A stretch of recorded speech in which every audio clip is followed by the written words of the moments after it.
Welcome into another exciting edition of Locked On Eagles Squad podcast. Marc Farzetta, Harry Mays, Louie DiBiase, and of course, Jason Martinez. It is mandatory, fellas. We got mandatory minicamp getting underway today at the NovaCare Complex, likely in the bubble due to weather conditions down there in South Philadelphia. We'll get into that. Also, a hot name in the cornerback market. We'll jump into that. And then we'll continue our series today when we rewind the 2024 season that was with weeks 9 and 10 of last season. That's all in this edition of Locked On Eagles Squad podcast. Fly, Eagles, fly.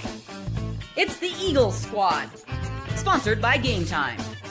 Everything Philadelphia Eagles every week. Covering all the big hits and game-changing plays from the city of brotherly love.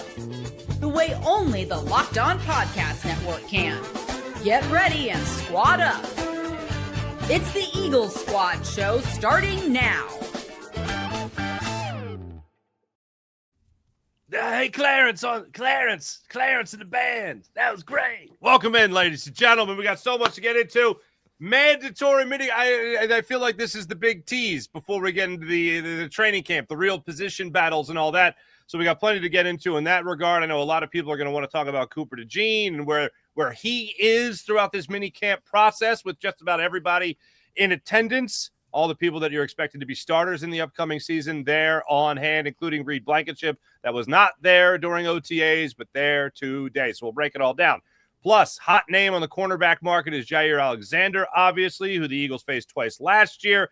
We'll get into that conversation. And when it comes to reliving the season, as I said in the open, can't wait to jump into those weeks. The interesting thing about week 9, gentlemen, is that was the Jacksonville Jaguars game. And I think that was the last rageful moment that we had with Nick Sirianni for the regular season. I think that was the last one right there. So I look forward to jumping back into that game. But let's start it off right here, just with the hot name that's out there, and that's Jaire Alexander. Louie, I know you just released here on Locked On Eagles YouTube channel a short on Jaire Alexander, did a show as well. When it comes to being interested in the veteran corner of the Green Bay Packers, how interested should the Eagles be, and how interested should Eagles fans be? I think now you should be interested. When they wanted to trade Jaire Alexander to a team, that didn't make sense to me. The guy was going to cost like $17 to $20 million plus a draft pick. I imagine, considering Alexander's still a very good cornerback, they would have wanted at least a third rounder, right? The Eagles got a conditional fourth for Bryce Huff. So in that vacuum, I didn't want him. And if you do believe in Kelee Ringo still, I don't think Alexander makes sense. But if we're going off the belief that Vic Fangio isn't all in on Ringo, and we saw Adoree Jackson getting a lot of first-team reps during OTAs. If that is the case, Alexander could make some sense now if he's willing to accept a team-friendly deal to reset his market, sign a prove-it one-year contract. The guy's missed at least 10 games in back-to-back years, so it makes sense for him to do that and try to compete for a Super Bowl. When he's on the field, like he's kind of the Dallas Goedert of defense. You can never rely on him to stay healthy, but when he's out there, he's an elite football player. I mean, last year, the first 3 games of the year before he got injured, he had 2 interceptions. He has inside-outside versatility, so if you want to use Cooper DeJean in more creative ways this year, that could work. So there's a lot of what-ifs with Alexander. If you don't believe in Ringo and you think he'll accept a cheaper contract, then I would be interested. But the reason the Packers released him is because they couldn't agree to a restructure. So I think Alexander might still want more money than the Eagles would be willing to give him. So there's a lot of, parameters that would have to be met first. But I think in a vacuum, they should be interested in him at least as a player and a fit for 2025. Jason, are they a better team with Jaire Alexander on the Eagles next year? Yeah, I know my video is freezing a little bit, so I'm gonna relog in after I answer this. But yeah, I mean, this is the Eagles' way. When there's a shiny toy available, then the Eagles go after them. That's like Philadelphia sports in a nutshell. It's why we're conditioned as Philadelphia sports fans that whenever an upgrade is available, we already have a player playing for us in our mind. We're heartbroken if we don't get him because we feel like we lost something we had because we're used to getting the shiny toy. And Howie Roseman has done nothing but to exacerbate that further because he goes out and is in constant improvement mode at the right time. So, yeah, if he can make the team better, Howie Roseman's interested. He can make the team better. Howie Roseman is interested. And I suspect that for Jaire, this is a place he wants to come because he's got a chance to win. And he's going to come here, and he's going to be put in a great situation with Vic Fangio defense. So, absolutely, I think this is something that can improve the Eagles. Is Howie Roseman doesn't just sit around and sit on his hands. He's always trying to improve the team, and this is no different. Harry, they better with him? Well, yeah, I think they would be better with him if he can be on the field, as Louie was talking about. I mean, this guy's missed as many games as he's played in the last 4 seasons, okay? He's had a possibility of playing in 68 regular season games. He's missed 34 of them, and that's pretty significant. But when he is on the field, he's really effective. He's a 2-time Pro Bowler, and ironically, those are the years where he played a lot of games, 15, 16 starts in both those seasons, I believe. And he puts up numbers. He finds the ball. He's just a very versatile player. And obviously they'd be better. The only Ringo I believe in right now is Ringo Starr, and he's approaching 90 years old. So I have no reason to believe in Keely Ringo. If Vic Fangio isn't sort of shouting his praises, I kind of get the feeling that they have a lot of question marks with that situation as well. So yes, they would be better off. I think they're going to have a lot of competition. I think there's probably a handful, 5 or 6 other teams that would could use a Jaire Alexander too. So, but if it is on a 1-year prove it deal, where he comes in here and plays with a really good team and can put up some big numbers and then jump to free agency and make himself probably his last big contract, it would make a lot of sense. If you're in his camp too, with he and his agent. So it's an interesting situation. It is funny though. I mean, Jason's right. Whenever somebody's name pops up, as a possible, availability, it's like, articles are written, talk shows are produced, and, we basically have his number picked out and he's ready to go. So, but that's the fun of it all, at this time of the year when you've got a football team that is the number 1 team in the NFC. Other players probably haven't. He'd probably love to come here. I mean, he was born here. Did you know that? I did not know that. Yes, he was born here, and as an infant, I think his family moved to Charlotte, and he became a Southern kid. Was going to go to South Carolina, ended up going to Louisville, and away we go to the NFL. But that would be a wild sort of circuitous route. You're born here, and all of a sudden you don't grow up here, but you end up here as a Philadelphia Eagle, put up big numbers, and make big money probably somewhere else. And that's an incredible trio, right? I mean, Quinyon, Cooper, and Alexander is, I think, probably the best trio of corners in the NFL. He's got to stay on the field, but he's a great player when he is. Yeah, absolutely. And the other part of it is, if you could talk about the money aspect of it, if you can talk him into, no, dude, you deserved a restructured deal because we can't trust you to stay on the field, but here's the number we're willing to give you as the Philadelphia Eagles. And look, your odds of staying healthy here might be better than anywhere else, considering the talent they already have at corner. Now, that obviously creates the question, well, then why do they need him? Well, maybe they don't need him, but we use this oftentimes in running backs, and that's talking about a position of luxury, an addition of luxury. Yes, it would be a luxury to have Jaire Alexander on this team next year, but he's not going to have to do much because you have Adoree Jackson out there. You also have Keely Ringo out there. You have Cooper DeJean, who they're talking about like a Swiss Army knife of coverage, basically, in this secondary. For me, I think this is an easy add if the money's not crazy. I don't trust Jaire Alexander to stay healthy. Like, I don't trust him. I don't think would you? Does. But exactly. Why would you? Yeah. But here is a perfect place to say, we can afford to miss you. If you're going to be out there as a starting corner opposite Quinyon Mitchell with Cooper DeJean as your nickel, then we can afford to have you in that spot. And if something happens, like it has throughout his career, look at this. You got Keely Ringo. You got Adoree Jackson ready to play. And you also got Cooper DeJean. Now, one thing. Do you guys have, Harry, I'll ask you first.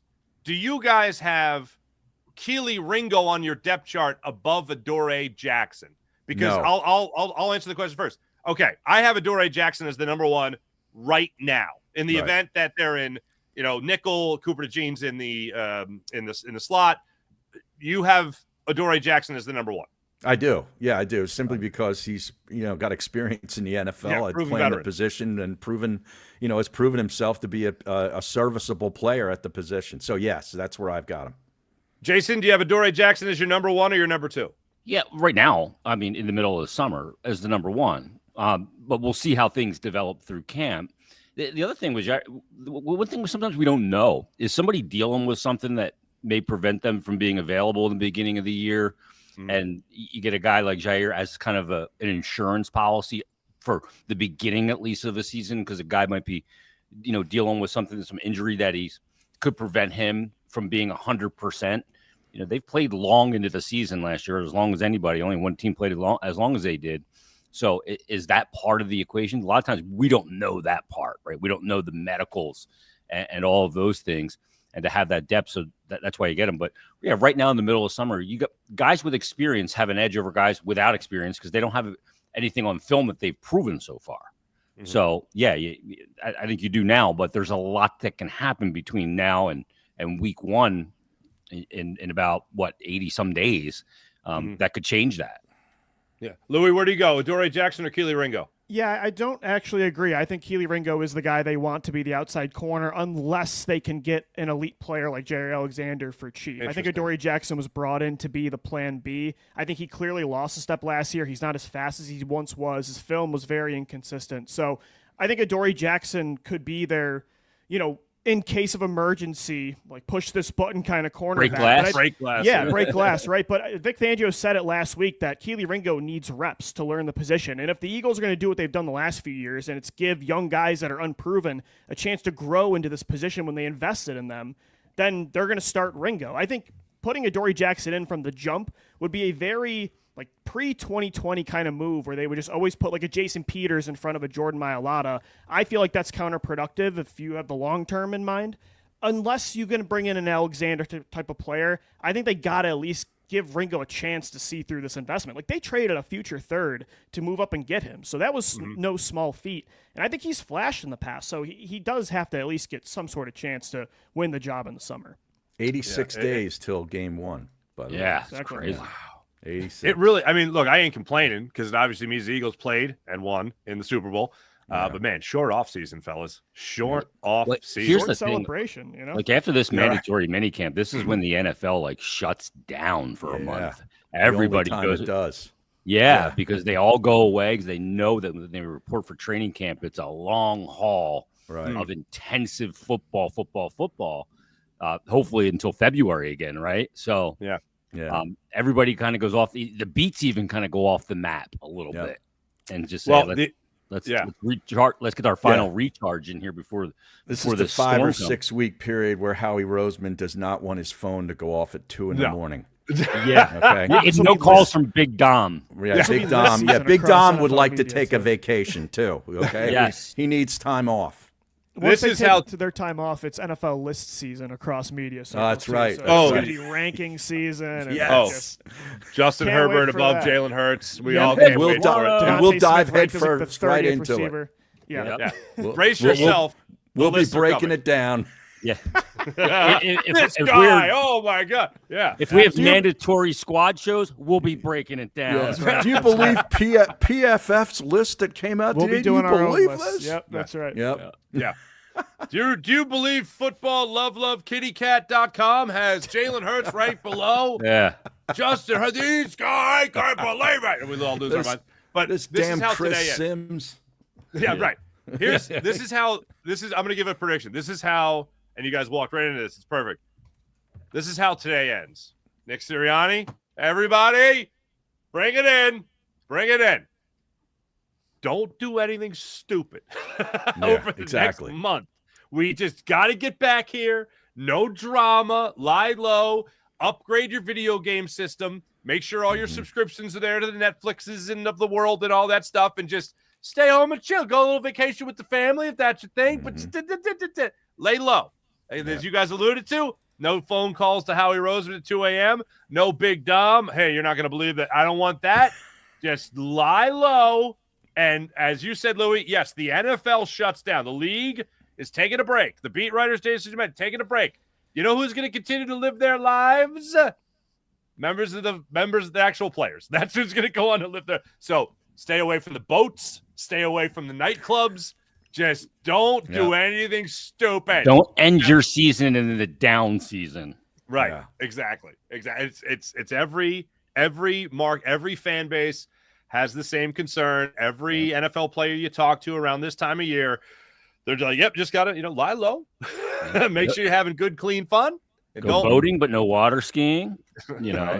Sensible things. sensible thing. Be smart about it. You know what I'm saying? Coming up, I want to get into the depth chart as is right now. We just talked about Keely Ringo versus Adoree Jackson. There's plenty of other spots to talk about here, most notably the right guard position where we all have our trust. Also, who could be stepping up and the versatility of Cooper DeJean, a big talking point last week when we heard from Vic Fangio. We'll continue that conversation as to where he could be today during mandatory minicamp. Coming up a little bit later as well, we're going to jump into our Rewind series, looking at weeks 9 and 10 of last year, starting off with that Jacksonville Jaguars game. Talk about that when we return. This is Locked On Eagle Squad podcast.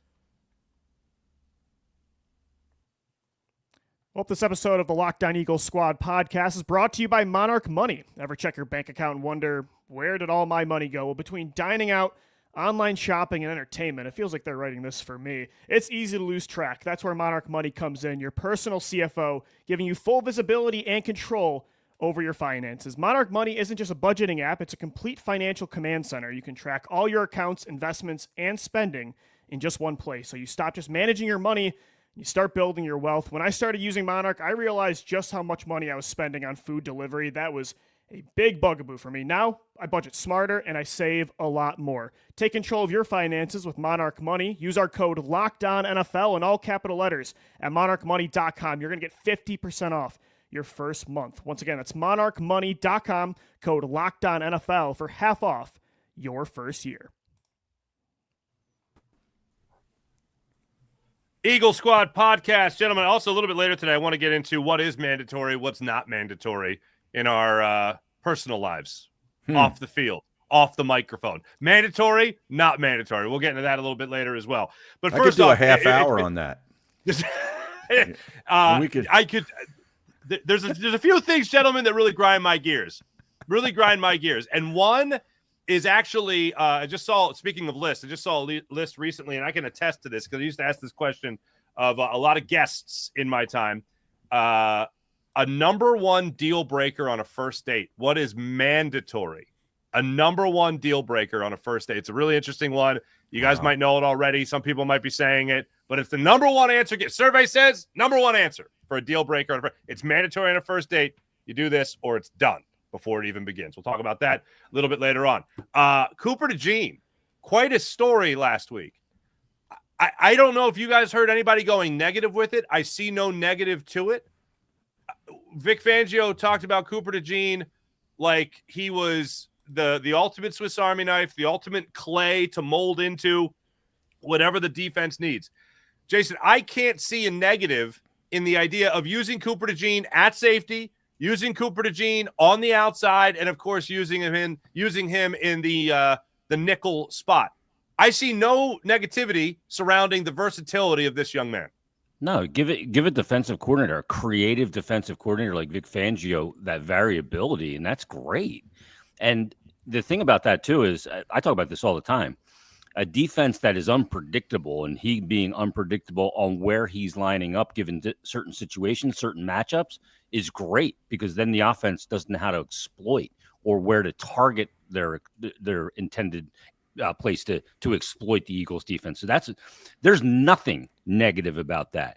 If some donkey calls into one of the sports radio shows and claims that's a negative, then that's just uneducated. That's ignorance at its finest, which I wouldn't be surprised to hear. So no, there's just nothing negative about that. That's just being smart and using a guy to his maximum advantage, to your maximum advantage, pending the situation and what you have available. Like if you have an injury, you can move him around. That's awesome. That's a great thing to have. There's nothing negative about that at all, given that he can handle being moved around, which I think he can. So I can't fathom any negative path or connotation or that somebody can come up with regarding that. I think that's phenomenal, especially for a defender. Absolutely. And Louie, I look at a guy like going back in time here. You might not even remember the name. Macho Harris. Anyone? Oh, yeah. Macho Harris. One of the guys that helped take over. Oh, excuse me. Help? Did I say help? That's the wrong word. One of the guys that happened to be wearing an Eagles jersey at the time Brian Dawkins decided he's going to Denver. And rightfully so. There's a boatload of money. But he was a guy that wasn't really a safety, not in college. not in the pros. And all of a sudden the Eagles are like, hey, go play safety. Horrible idea. That's a bad idea. If you have now on the opposite end of that, if you have somebody, let's say, like an Adoree Jackson, let's just say a veteran who's been in the league a lot, and all of a sudden you're like, oh, let's try him at safety. That, to me, would be more concerning than a young guy, Louie, like Cooper DeJean, who, let's just say, aced his test of last year with A++++++. I think that's the exact type of person and player that you try to put a little bit more responsibility on and lean on more, because if they ace the test like they did in their rookie season, they just might be ready for a bigger workload. Right, that's the thing, is they're not moving Cooper DeJean around the formation because he's not good at anything, and they're trying to find the spot that he's good at. I remember when the Cardinals drafted Isaiah Simmons years ago in the first round, and they're like, okay, is he going to be a slot corner? Is he an edge defender? Is he a deep safety? And he really was kind of a jack of all trades but master of none, and he never really found his place in the NFL. Cooper DeJean found his place. He is an elite top 5 nickel cornerback. The Eagles, though, now know if other things happen on this team and they need him at safety, they need him on the boundary as an outside corner, that he can also do that. So the versatility of DeJean's not a referendum of his limitations. It's actually the complete opposite. Vic Fangio wanting to use him in so many spots is proof of his elite ceiling at multiple positions. So I think they'll, again, use him primarily as a nickel corner, but it's nice to know if Ringo and Adoree Jackson are not good, they can use him on the outside. If Drew Makuba gets banged up because he's too skinny for his safety, then he can play safety. So I just love having players that before the snap, a quarterback has no idea what his role is going to be, and that's why having a DeJean and even a Jahad Campbell at linebacker and edge, those are the kind of players that excite me. And that, again, creating confusion at quarterback is one of the biggest things you can do on defense. Pre-snap. Yeah. Right. I'd like to know who is trying to find anything negative in association with Cooper DeJean at this point. Like, where did this come from? Right. Well, the idea, and that's why I'm curious, because usually people are so particular because you have someone that is doing so great in this one aspect, and it's a big aspect, especially in the modern NFL. It's a huge aspect. But people sometimes go to the worry meter and go, well, hold on a second. I have a great thing. Why am I tinkering? If it ain't broke, why am I trying to fix it? Well, because the tool can do a hell of a lot more. Right. You know what I mean? Right. That, like, for instance, you look at something as simple as a hatchet, blade on one side, dull end on the other. You could use it as a hammer. You could use it as a hatchet. You can chop wood with it. You can do a million things. You have somebody right now in Cooper DeJean who I have considered, and I don't remember if I said this to you guys last week or not. He's what I like to term in sports, and they exist in every sport. I think hockey, Jason, has the most of these players. Whatever. That's the type of mindset. Whatever. Hockey, you're going to be a defenseman. Sammy Kapanen back in the day with the Flyers. Be a defenseman all of a sudden. This happens often. You have a guy right now in Cooper DeJean who's a whatever type of player. Bryce Harper in baseball. Outfielder, yeah, whatever. I'll play first base. These guys, nothing phases them. Whatever the team needs. I call them whatever guys. I think Cooper DeJean, Harry, is a whatever type guy. Yeah, I call them transformers. Like, Cooper DeJean's like a transformer. I mean, he can, and I don't know, I'm not, sitting here saying that, Howie Roseman knew this was going to happen, or when he's scouting, he and the scouts are looking at him at Iowa. Oh man, I could see this guy playing all. I don't know that they saw that then, but they see it now. And, whether it's just because of opportunity presented itself and he's thrown in there and shows you, hey, man, this guy can play this. He can do this. He can do that. We didn't know this. Or a creative defensive mind as his coordinator, which we know we have here. It's sort of all coming together where they're just realizing, man, this guy can do a hell of a lot of things. And, why sort of pigeonhole a talent like that into one role when, there's other ways that he can help the team. So I think it's all great. I can't find any shred. And I love negativity. I look for it in basically everything in my life. And I cannot find anything negative about Cooper DeJean with the Philadelphia Eagles thus far. All right, well, let me ask this question real quick, Jason. Let me just ask this question. Maybe you know, but who else is used like this? Who else is your slot corner? You're 100% of the slot time you're in nickel. He's your nickel. Who else is on the outside? Who else is playing safety? Like, what other defensive player is being used like that right now in the NFL? Does anybody jump to mind? No, not those three. No. Not the three. Yeah, it's combination. bonkers. Don't get me wrong. I'm for it. I think he's ready for it. I think he can do it, more importantly. It's just that's another thing people look at. Like, this might be too much on the plate of a young player. Yeah, look, we have scar tissue in this town. Like you brought up Macho Harris, man. That was a result of a bad decision followed by another bad decision out of desperation. Yeah. Sometimes the decision you make is because you made a bad decision. The original bad decision was obviously not bringing Brian Dawkins back and leaving yourself naked at that position, and then you're trying to force a square peg into a round hole. That's not the situation now. And because of what you saw last year, and I think there's another important element that we don't see, and that's the way he absorbs assignment in the room in preparation for games, the way he is able to read and, kind of in those films studies and stuff when in the secondary meetings or the defensive meetings, Vic Fangio seeing a guy that's way ahead of it and thinks the game at a really high level. Therefore, he can jump from position to position seamlessly because he can read the game really well. He's got an intelligence about him that we don't see on the field in tangible statistical numbers, but in play. So that's another part of it. A guy like Vic Fangio is not going to put a player in a position to fail when he's been really good at what he's good at. So he has a comfortability that DeJean can handle it and excel at it, or he wouldn't put him in that spot to do it. Because if you do, you had a chance to derail a player and his progress and arc of development as a professional. Fangio's not going to do that. He's not going to put the player at risk like that. So if you're comfortable with Fangio, you should be comfortable with the decision.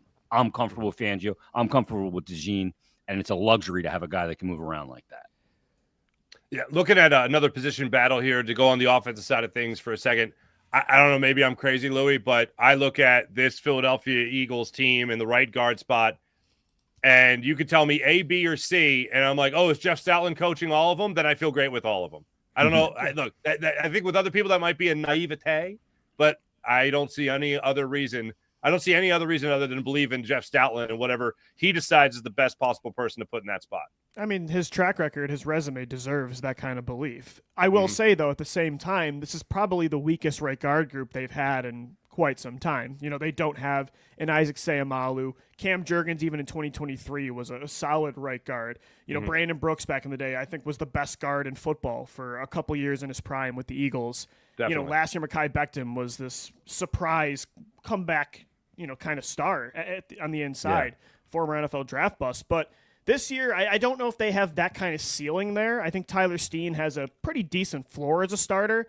I think if he's your fifth starter, best starter in an offensive line with 4 stars, you're going to be fine. And I think they'll be just fine with who they have. But I will say at the same time, I don't know if there's going to be a Mekhi Becton-like player here that emerges unless it's one of these rookies that we're not imagining. But I think Steen's a floor player, and I don't know. I do think there's one of these guys, like Steen's the favorite, but I do feel like the Eagles always want more and they don't want to settle, and that's why they tried Becton on the inside. So I wouldn't be surprised if a surprise rookie or somebody like gains a head of steam against Steen in the summer, because I don't think they like to settle here. So you called it. This battle. You called it. Let's not forget. I know, Harry, you remember Drew Kendall. Right. Drew Kendall. Louie, you called it. He just moves like an Eagles offensive lineman. I think they're going to really like him this summer. I don't know. I think it's like that meme of the guy holding his girlfriend's hand, but he's looking back at the other girl. I feel like Tyler Steen is the girl that they're holding hands with, but they're always like, could I do a little bit better than this? I feel like I can. Yeah, but I mean, we're looking back on Becton now in sort of revisionist history. Fair I don't point. think anybody felt that way when he was penciled in there as the starting right guard. You're like, dude, this guy was a failure.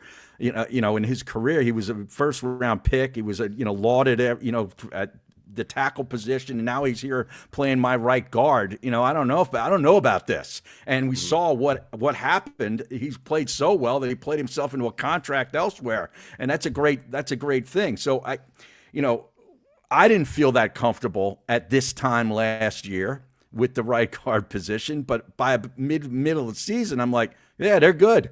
You know what I mean? So how much of this is a direct reflection on the guy next to him, though? Well, Like that too. I mean, does he just make everybody that plays with good? You know what I mean? Yeah. I mean, he's that good, right? Like, Right. I mean, you talk about, I thought Brandon Brooks was legitimately a good player. Right. But is he the reason why Becton was so good? Because because of what he absorbs. I don't know. But we maybe. were also looking at Becton playing in between Lane Johnson and a starting center for the first time. Like this guy taking over for Kelsey. Yeah. And you're like, there was multiple question marks in your head, Yeah. before the season started that were quickly ironed out by about, late October. Mm-hmm. Yeah, absolutely. And Jacksonville game. Yeah, right. Yeah, right. Yeah. Well, the other thing that I do find interesting about the whole thing is the right guard spot. All right. You're coached by Jeff Stout. You're promoted essentially by Jeff Stout. Like he gives a blessing on that offensive line. I think we all realize that. Mm-hmm. You're playing in between Cam Jurgens. You're playing in between him and Lane Johnson. And as an offense, you're stacked. So there's not too many times that you're going to be, well, that right guard is a turn, unless it is physically a turnstile, unless they have no one playing the position and they literally take one from SEPTA or something, and they slam it right there in between the guard. Who was the guy from 2020? The one that was taking selfies with Lamar Jackson after allowing like 8 sacks on Carson Wentz? Jamin Brown, I think was his name. Like that's the only right guard I feel like Stoutland's ever had that was just a train wreck. The name that jumps to mind for me as mostly an outside guy was Andre Dillard, who it just never, it didn't click. It did not click. First round bust. That did not only click. A few instances. I had one conversation with that guy, and I went, I don't know about this guy. Like it was one of those instances where just like, back when they were still in love with drafting mentally. Pac-12 players. Howie Roseman loved Pac-12 after dark back then. Pac-12 after dark. That's so great. That's another position there at right guard. Now, the other position here is this. I'll include linebackers and edge rushers here. We're not going to see Jihad Campbell. We're obviously not going to see Nakobe Dean. Jeremiah Trotter Jr. is getting a lot of run. Got a lot of run in OTAs leading up to this point. I'm sure he'll get a lot of run with the ones during this mandatory minicamp again, getting underway this afternoon at the NovaCare complex. Just from everything you guys have seen, read, all that stuff, Louie, I'll start with you. When it comes to Jeremiah Trotter Jr., he was a guy that was trying to, Vic Fangio spoke really high of him last year, but then it was Oren Burke stepping in. How far along or how far away do you think Jeremiah Trotter Jr. is into becoming, someone you see regularly out there for the defense? I think he's pretty far along. There was a point last summer when we kind of realized, Devin White, this might be a bust of a signing. And Zach Bond, I was still kind of iffy if he was going to be able to translate well to inside linebacker before we got a lot of preseason tape to watch of him. Even the preseason, Bond was okay. I don't think we saw an all-pro season coming. There was a time where I'm like, I think Jeremiah Trotter Jr. might be their most productive inside linebacker so far this summer. I thought he put on some really good tape in the preseason. A lot of beat reporters were saying he was turning heads at camp. Again, he didn't get a lot of reps during the regular season, but I think, again, to get by for a month while Campbell's learning the ropes and recovering from his injury and Nakobe Dean's getting back, I think they'll be fine with Trotter. I don't think he's this high-ceiling, all-pro potential player, but I think he'll be like a safe starting linebacker throughout his career. So I'm not too worried about it. I'm interested in what Smell Mondon's going to do, though, the rookie out of Georgia. Like, he's the traitsy ceiling player. Could he end up, fighting for some time? He's intriguing, too. Yeah. That's where I'm going. Smell Mondon or Smile. I mean, how do we pronounce this kid's name? I'm going Smile. Yeah, Smile. Okay, I like that. Little emphasis with the presentation. Yeah, right. I like little, that. French twist to that, is it? Or it's European. It sounds like stank on it.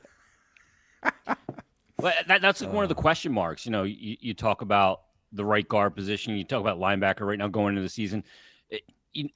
I think you always kind of measure a team and expectations on how many question marks they have and how consequential they are. Can Trotter hold that spot down if he needs to for, like Louie said, for the first month? That's a question going into the season because you don't have a definitive, that's not going to be a problem. Certain areas of the team you look at and you go, I have no worry in the world outside of injury, obviously, where that I have to worry about, the left side of the offensive line, or I have to worry about running back or, certain areas. The more questions you have going into the season that you need to answer in the affirmative or if they end up being a negative determines how good a team is. The less question marks you have, the better your team is going into a season and the higher your expectation can be. Eagles don't have a lot of those, huge question marks. They really don't. And that's credit to the GM because he just keeps finding ways despite, the birds of prey coming into, pardon the pun, but pick your team apart after you win a Super Bowl. He's able to do that. So that's a good thing. The Trotter one, I think, is an interesting one, though, because I agree with Louie. I don't think he's got the the ceiling of his dad. But is he capable? No. I think so, but I'm not positive yet. Well, my thing with him is when you draft the kids of professionals, like Drew Kendall, for instance, his dad was in the league for 13 years. When you draft someone whose dad played in the NFL, the one thing you are going after is not just, physical genetics, but someone who has that instinct about them. And I think Hatchet Man has the instincts of Axeman. Like he understands the game of football, understands where he needs to be on the football field. His natural instincts about the game are absolutely there. And I think that's what everybody wants from the player whose father played in the league for as long as both those guys did. So I think he absolutely has it. That's one thing. That's one thing to check off the box. I think another thing that you look at when you look at like a legacy player like that, whose dad played in the league, was the ability to handle being a pro, because their father went through it. So they have great counsel. I think that's another part of it too, how to handle themselves on and off the field. Yeah. I also don't Plus, think he played at a very high level in college. I mean, he didn't go. Clemson. Axeman went to a Division I AA school, if I recall, and this kid went to Clemson. I don't think he's going to have to play a whole lot. I mean, I think during the season, like to begin the year, he's going to be your second linebacker. But I think, we were talking about DeJean playing safety. I think they're going to do a lot of like DB heavy packages with some dime looks. They'll have DeJean almost be like a pseudo linebacker in the box. Maybe have Drew Makuba moving around or Sidney Brown. So I think they're going to play a lot of DBs early in the year too. So I don't even know like what Trotter's like role will be even to start the season. Where's Trotter? Steven Jones? Stephen F. Austin? Yeah. There it is. Yeah. Gotcha.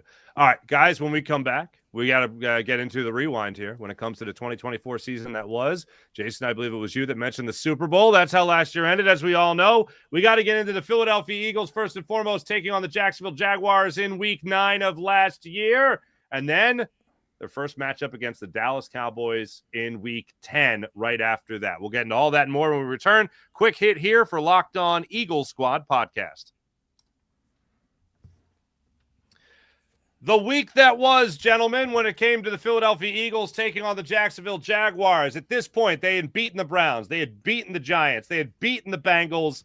They're putting together a nice little win streak in the midst of what we later found out would be a 10-game winning streak coming out of the bye week. I like to sum up Jacksonville Jaguars, this game that the Eagles won 28-23, gentlemen, as the last game that we really went full rage mode against Nick Sirianni.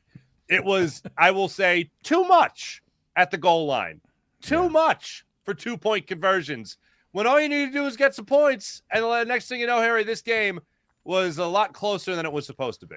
Yeah, this was a really frustrating game. I mean, they got out to that big lead, 22-0, and you're thinking, okay, we're in cruise mode. They're not playing great, but Saquon's having a nice game.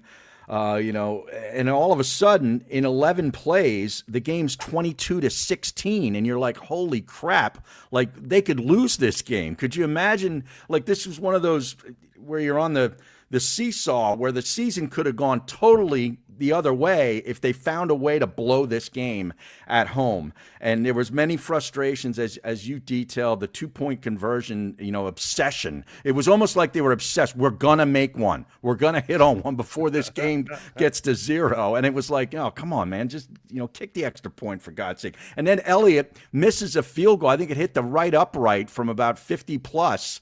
And that puts you into panic mode until they got that interception late in the end zone. They got that play. I think there was there a defensive pass interference or something that took them down? They got a third. They converted a 3rd and 10. The Jaguars did in that drive via Avonte Maddox pass interference. And Lawrence got him all the way down to the 13 before he threw the interception in the end zone. I mean, you're really biting your nails off at this game. I remember getting ready to do the post-game show. Again, Jason and I are talking to each other while we're watching the game tick away. We're like, dude, they could still lose this game. And it felt like Atlanta.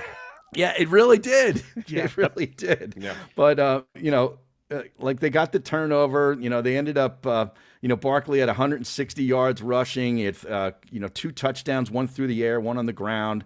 And, they stacked a win against the team that they really should have housed.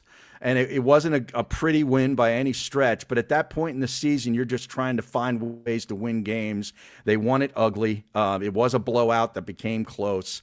And you're just like sort of, let's get to the next week. Yeah, you have those people that say, well, you never question a win. Well, you were questioning that win. Yeah. Oh, yeah. That was a moral loss. That game was a moral loss. Yep. The biggest thing I remember about that game was the first time they scored points in the first quarter. That's right. That's right. That was the first time in this 8 games in, the first time they scored first quarter points on that. I think it was a 20-yard run by Barkley. Yep. To go up 7-0 in the first quarter. And it was the like, Saquon leap game. He did that in the second no-look quarter, leap, I think, that led to a field goal. Yeah. The reverse leap. Weird game. That had like some of the most highlight reel. I've never seen a game with that many highlight reel plays, yet ended in such a toxic way. Devontae Smith with the catch. The Devontae Smith one-handed touchdown was one of the best catches I've ever seen. Dotson's catch down the left sideline too, where he like hurdles the corner, tips it in the air like a volleyball. It's coming back down. He brings it in. Saquon's wheel route touchdown was beautiful, and then it just ended so ugly. Even with like the Saquon fumble that the ref should have called, he was down, and that went for 6. It was just a very weird game. Once you left it, I had no idea how to feel about it. Well, I remember thinking that towards the end of the game when I thought they were going to blow it was, wow, all the miraculous plays in this game, and we're gonna remember this one as a loss. Yeah. When we look back on this one, these highlight reel, like we'll be showing your grandkids the no look leap there, the reverse huddle there by Saquon Barkley. Like, well, they lost the game though. They lost. Well, the I didn't game. lose the game. Point. Well, their idiot coach. Their idiot coach at the time, this guy Nick Sirianni, he blew it by going for so many different times, giving opportunities to Trevor Lawrence and Doug Peterson. Like it was. Doug was on the hot seat at that time too, big time. Yeah, Sizzling. Do we think that's Sizzling. why he was just blind aggressive because Doug was on the other side and he was the king of that in Philly, and he's just like, I gotta one up him, go for it every fourth down, every conversion, no logic to it, doesn't matter, like we're doing it because that Nothing really would was surprise me. Yeah, he was seeing red in every like short yardage situation, every red zone conversion. It was just go for it every time. And I think by this time he realized how dumb he looked with the shaved head, and he was just really upset that's with a fair himself. point too. Yeah. Yeah. Look, this is so off the beaten track, guys. So let me just apologize in advance. I think this might have been the press conference where he was aggressively chewing gum. And, like, I don't know if that – we'll talk about mandatory and not mandatory. I don't know about you guys, but if you already don't have faith in someone and they're answering your questions and they're just chewing gum like that, it looks to me like they don't give a damn. Like you're not worth their time. They can't even stop chewing for a second to really listen. And I just remember, like, of all the things that went on in that game and the fact that his decisions almost blew it. And he's talking about the analytics after the game. And he's like, yeah, the numbers were, it was almost like Norm Macdonald's Burt Reynolds impression. I know that's very specific, but it was just like blowing off whatever the question. Yeah, it's analytics. Yeah, you got the numbers there. The numbers say you got to go for it there. We should go for it. And that's that. And I just remember thinking, this dude, like, does he want all of Philadelphia to beat him up? Because like this attitude after a game, you just barely escape thanks to your players pulling out miraculous plays, and you're just standing there, continuously going for it on 2-point conversions, continuously going for it on fourth and short. And you have the game in the bag. Just take the points, babe. And he made some reference to, like, nobody points out, like, when we make it on fourth down and go for it and make it on fourth down. But when we don't, and I'll wear that hat or something. It was some really kind of strange response. But, yeah, this was I want to punch him in the face game, without question. Yeah, this is the last punchable game from from Nick Sirianni. It was a while, but, hey, look, they win. Yep. They win. They certainly gave us something to talk about. Yeah. Wait, what did you say, Jason? They moved to 6-2. Yeah. And you're starting to go, okay, you're starting to like the record, but you won really ugly and you're going into the Dallas game. That's made it a little nerve-wracking. Yeah, that was, I remember the type of feeling, like this is the type of game you could play against Jacksonville. And I look at a game like that against Jacksonville where you got the win, great. That's what you're after every single week. But it's the type of game you look at and go, okay, can you play the upper echelon teams and get away with mistakes that you made coaching-wise? Can you make mistakes? Can you get away with mistakes that you made as players? Can you make those mistakes against upper echelon teams? Not the Jacksonville Jaguars, where you could get away with a lot of mistakes. And the answer to that was an astounding no. You can't play like that against the upper echelon. You can't play like that against the Packers and win, especially in the playoffs. You can't play like that against even Washington and expect to win. So that to me is the real. And Jalen Hurts is the same way. God bless him. That's the standard he's talking about. Sometimes you don't play to the standard and you win. Sometimes you do play to the standard and you lose. But looking at that Jacksonville game, it seemed like the players, for the most part, were up to the standard. The coaching staff was not. That's why it was kind of a confusing game, because I felt confident. The players made, like we said, more highlight reel plays in one game than I've seen in a long time. It felt like that 2010 Monday night game against Washington, where you're just like, I can't believe, like, play after play after play they're doing this. Yeah. And they did start, like Jason said, they started fast. So there was another thing off the checklist. Okay, they got the first quarter touchdown. I wanted to see Saquon Barkley get more involved in the receiving game. He had that wheel route touchdown on the right sideline. But it was just more proof that Nick Sirianni, at least at the time, it felt like was holding this football team back, because I think the reason Jacksonville was able to get back into that game were all of these mistakes from Sirianni. And that's why I agree with you, Mark. Like, the press conference was so frustrating, because there was like a overconfidence to him, as if like he did things to win that football game that really at the time drove me nuts. So again, just another example of, I can't believe this season ended the way it did, because that game just felt like your typical roller coaster Tox Eagles win. Yeah, you're about at the halfway point of the season. They had already had their bye. They played 8 games. They're 6-2, and you should feel pretty good about it. Right. But in no way were you sitting there thinking, yeah, this team looks like they're going to go deep into the playoffs. Like, you just didn't have that feeling at that point. It was really kind of strange. That's why I think it's kind of fun to look back, knowing what has happened, and then say, yeah, this is what I was feeling back in the end of October, early November. I still wasn't crazy about this team and didn't think that they were much beyond, a second week appearance in the playoffs. I'll tell you what, though, it was a little harder to be mad at them with those Kelly Greens on. I'm like, oh, man, that win was frustrating, but damn, you still look good. Well, okay, let me ask you this, because you're a young guy, okay? I've seen all these uniforms, throughout my life, and I like the Kelly Green too. But the Kelly Green came with a team that never did squat, okay? They had great players, never won anything, and was a very frustrating group to be a fan of. What is it about it for you as a young guy? Is it because it just looks damn better than the midnight green? Because I think it does. I'm with you on the logic. If I'm like choosing the Eagles' main jerseys, it's always got to be midnight green. Yeah. Which I think, by the way, have looked better and better as the year's gone on. People don't like how teal it's getting, but I kind of like it better. The Eagles have won 2 Super Bowls with that jersey. They've been to 3. It's their most successful era in franchise history. So I'm with you. Like, team success matters when it comes to jerseys, but I think it's because the Kelly Greens, especially this version, are some of the best-looking jerseys in NFL history. But I wouldn't want it more than an alternate. I think they have the perfect setup right now, the way it is. Twice a year. I wouldn't change it. But you're right. Like, the 90s playoff choke jobs, like those, that's why I wouldn't make it the main uniform. I don't know. I think that's bad. That's bad juju.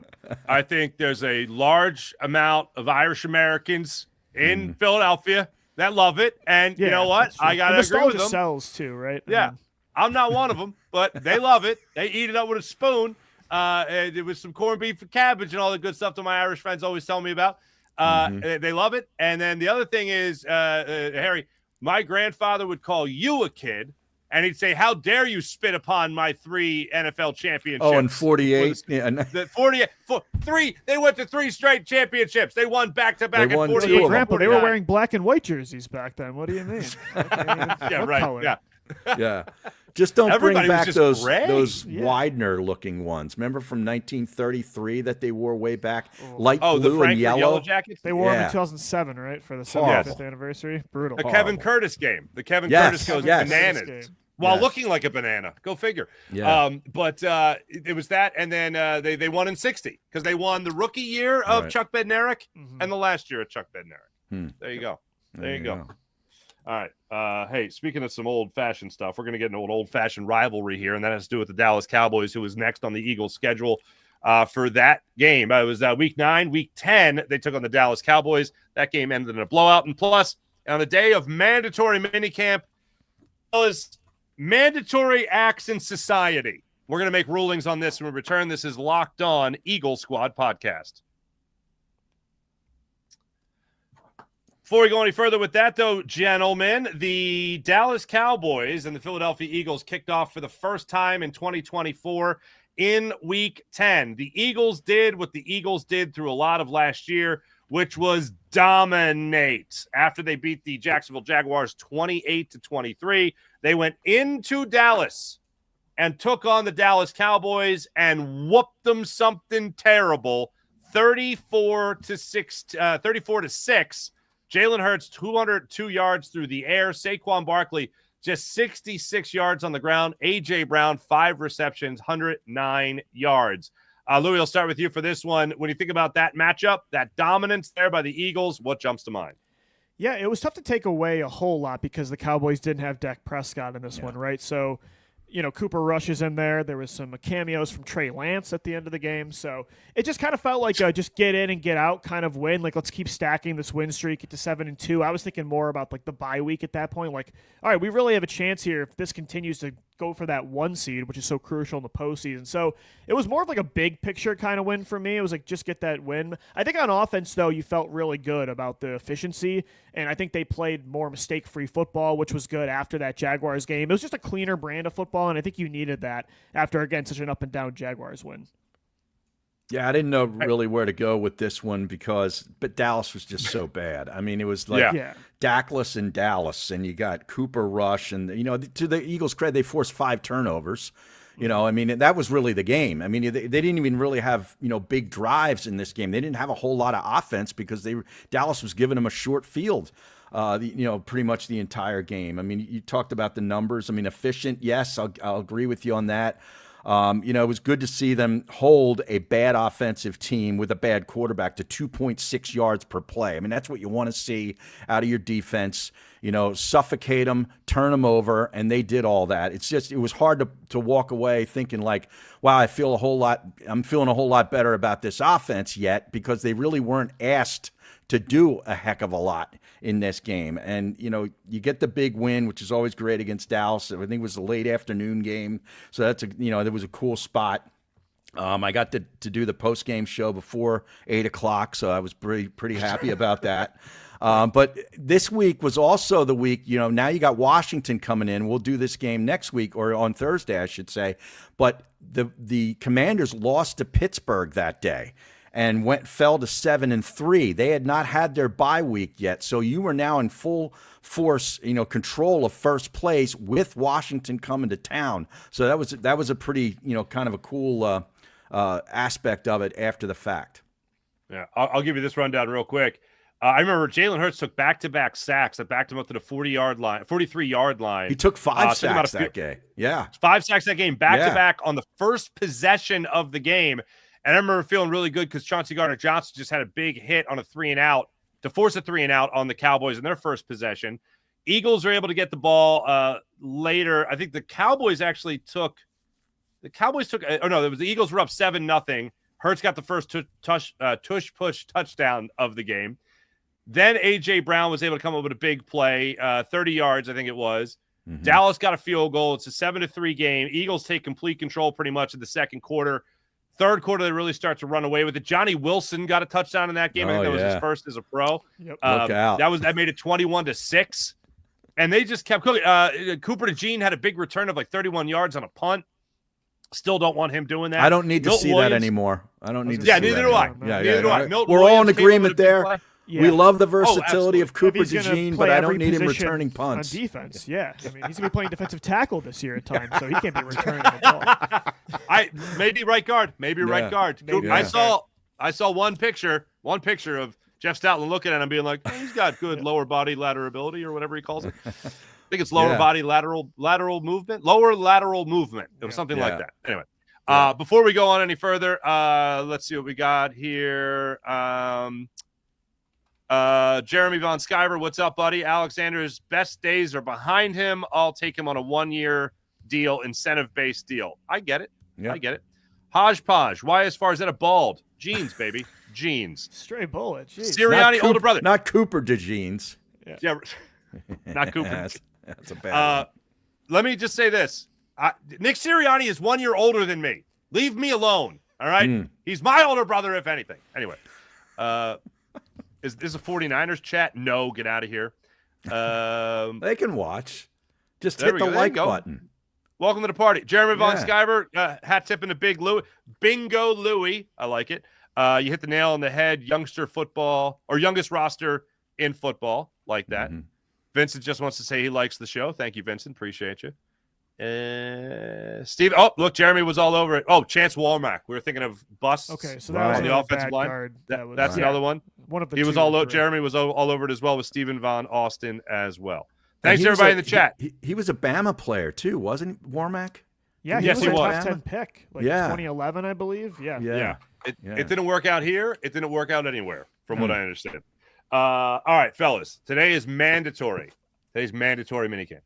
I have two things here. Mandatory in society. I'll save what I think is the best for last. Merging in traffic. I have noticed this more since the pandemic, where people have just completely forgotten how to drive. Mandatory, yay or nay, the thank you wave. Louie. I think that's mandatory. Yeah. To the wave, absolutely. The thank you wave. And no matter, even if we're I'm doing letting the you zipper in, merge, I want that wave, or else I'm going in the Yeah. other lane and jumping right back in front of you. I want now that we got courtesy. road rage. Here I we want go. that, Right. yeah. All right. Look, I got to be Mandatory? somewhere too, and I let you in front of me. So I even give the thank you wave, Harry, when we're doing the zipper merge, and it's like every other car, and Right. that's mandatory. That should be mandatory. I'm a very But I give the courteous thank you wave. driver. Yeah, I'm a very courteous driver. I'm very appreciative of people letting me in and so forth. And I like the courtesy coming back. But you're right, it doesn't anymore. The only thing that has maintained all that is the Wawa opening the door at the Wawa for everybody. You end up being like a sort of I don't know, like a traffic cop at Wawa. Here like comes you're another working guy. there. I got to hold the door for him. Like that's maintained because through COVID. if you don't do the wave, it's as if I was supposed to do that to begin with. I'm not going out of my way to help you. Right. I'm being selfless there. I'm the one that's like now hurting myself for you. So if I'm not getting that wave, you're like, I should be in front of you anyway. So that Right. then the petty version of me takes over, and now I'm Yeah. trying to get back in front of you. Yeah. You know what, Harry? You bring up a great point though with the door hold, Yeah. because I know that's a big conversation point.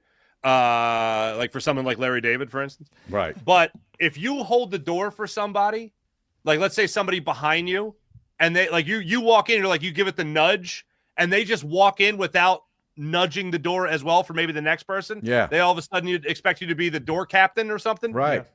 Like that, like have a little awareness, people. Mandatory to be aware of your surroundings in the door opening, closing situation, entering a Wawa, I'm with or you. anywhere for that matter. But it is amazing. That's the only place that ever happens is at a Wawa. That's true. I mean, True. it's Well, really everyone else has crazy. got power doors, pretty much. All right, this is my favorite one because uncoached. When I would ask this question of guests elsewhere, this was the number one answer given. And this needs to be mandatory, not just in first date settings, but that's how I always asked it. It was the number one red flag of a first date setting. I'm just going to see if either of you guess it. Louie, I'll ask you first. Can you guess a first date setting? I'll even give you a hint. You go out to eat. It's the number one red flag. Based on where you're going? No. It's the number one red flag. You could be anywhere. You're sitting down to eat. You're getting, you're at a restaurant, whatever. Number one red flag. Talking while you're chewing. Not quite. Not quite. I can't stand that. That is not good. That is not good. But this is even a bigger red flag than that, apparently. How about your date is gorging themselves on the free bread? And you're like, I took you to this really nice restaurant and you're going to eat bread? Like, that would really tick me off. Wow. Okay. If I took them to Texas Roadhouse, which would not be a good first date spot, but then I would understand. That's elite starter bread. I used to go to a place, fresh bread, boom, on the table. I devour the whole thing, then finish my entree. I don't care. I'm eating that bread. That bread is also delicious. And what am I going to not take it home with me? Come on, what am I going to waste food? But good bread is a meal. That's right.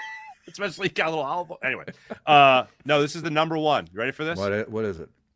Rude to the wait staff. Ooh, that's a fair. good one. Yeah, I agree. with Mandatory for people in society to be nice to waiters, waitresses, and chefs and hosts and hostesses. I'm as with far as them I'm on that. concerned. I'm like Yeah. overly friendly now. I'm like stacking the plates for them. Like you might as well give me leave me a tip, because I take over at the end.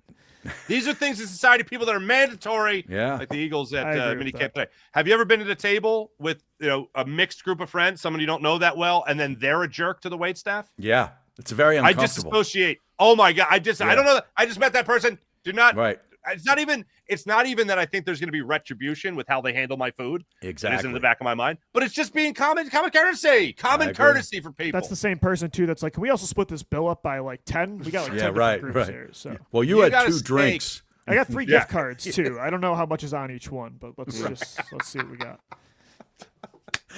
Gift card roulette. Yeah. Phenomenal, Louie. Phenomenal. Yeah, Gentlemen, a pleasure as always. We'll be back with everyone to talk more Eagles on Thursday. You got Nick Sirianni addressing the media today around 2:15, 2:30, I believe. You got players addressing the media after practice. So look forward to hearing from them. I know it'll be select players probably at the in the auditorium. I don't think locker room availability will be there today, but probably they're available in the auditorium today. So look forward to hearing what everybody has to say. Thanks for watching. Thanks for listening. You guys are great. As per usual, we'll be back with you guys on Thursday for another exciting edition of Eagles Squad Podcast. See you guys then.